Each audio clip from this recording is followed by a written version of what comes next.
First of all, funding, because Rina and I funded this whole thing. We don't have investors, and we never have had. And it was we kicked off with a sponsorship with WeChat, and that's helped us enormously to get going and gave us the confidence to go bigger.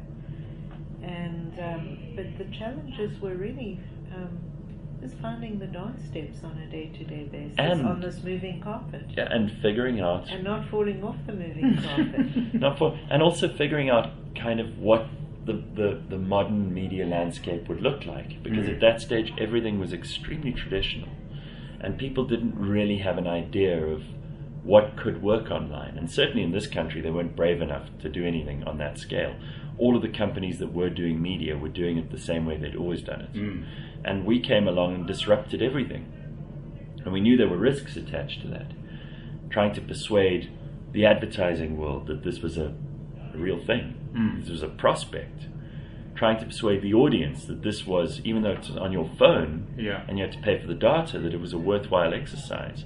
Persuading the staff that what we were doing was going to be a bit scary, it was going to be a bit hairy, there were going to be a lot of things that we couldn't predict, but that we had to keep going and plot our course accordingly. Sure. And I think for Gareth, not for me, for Gareth it was a risk.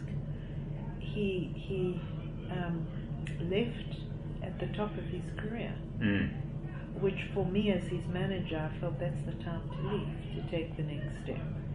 And because if you don't take a risk, then you'll never know. So it was scary.